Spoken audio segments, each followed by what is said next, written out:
আম নিয়ে আসছে আর এই যে বাচ্চারা আম খোলার আগেই খেয়ে ফেলবে।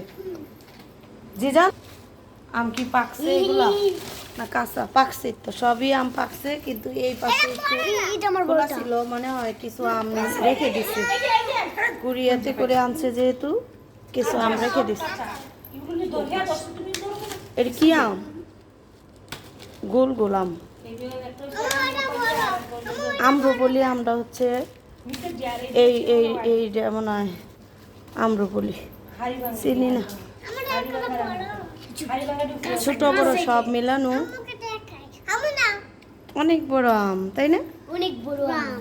এটা হচ্ছে আমাদের বড় গাছ ছিল না এরকম আম, শক্ত কাঁচা আম আছে, ভালো হয়েছে কাঁচা পাকা মিলানো। এই পাশে আমাদের আম খাওয়া শেষ, এক ঝুড়ি আম কাটা হয়ে গেছে। আর অন্য পাশে আজকে হচ্ছে ডিমের কোরমা রান্না করা হচ্ছে বাচ্চাদের জন্য। রাত্রে যেহেতু ছোট মাছ রান্না করা হচ্ছে আমাদের বড়দের জন্য, তারা ছোট মাছ খেতে পারবে না, সেই কারণে হচ্ছে ডিমের কোরমা। আর এখানে হচ্ছে পোলাও রান্না করা হয়ে গেছে। জানি না কে কতটুকু খেতে পারে, কারণ আজকে যেহেতু আম নিয়ে আসছে, আমও কেটে ফেলছে। আর আমার বেরেস্তাটা একদমই পুড়ে গেছে, আজকে বেরেস্তা করতে যে একদম পুড়ে গেছে, তো পুরা বেরেস্তাই দিয়ে দিচ্ছি, এখন আর এনার্জি নাই করার মতো। এই তো হয়ে গেছে, একদমই রেডি রাতের খাবার। আর আমি যখন ঢাকা থেকে বাড়িতে আসি তখন আমি চেষ্টা করি আমার নিজের হাতে রান্না করে বাবা মাকে খাওয়ানোর জন্য। এই তো মোটামুটি আমার রান্না এগুলো কমপ্লিট হয়ে গেছে। এখন আমার আব্বুর জন্য এই বাতাসি মাছ, এই মাছটা খেতে কিন্তু দারুণ ভালো লাগে, অনেক মজা এই মাছটা।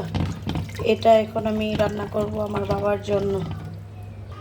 এই তো ছোটো মাছটা একদমই রেডি করে ফেললাম। এখানে হলুদ, মরিচ, ধনে, লবণ, কাঁচামরিচ, পেঁয়াজ, আর এখানে মাছটা ধুয়ে নিয়েছি।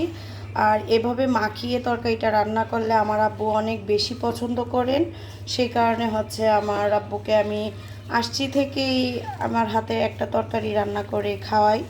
তার সারা বছরই আমার আম্মু বাসায় একাই থাকে, আমার আম্মু সবসময়ই রান্না করে। ভাবছি যেহেতু আমরা মেয়েরা আছি, তো আমার মা বাবাকে তো মেয়েরাই করবে, সেই কারণে হচ্ছে আমি আসলে আমার নিজের মতো করি রান্না করি।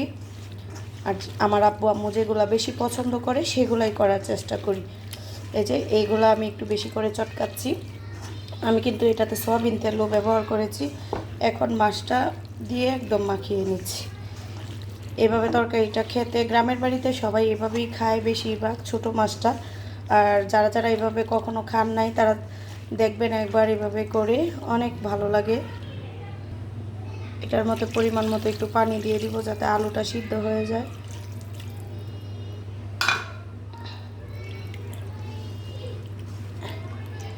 এই তো এখন এটা ঢেকে দিব।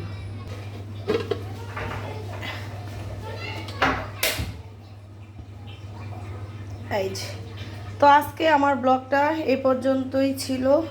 আল্লাহ হাফেজ।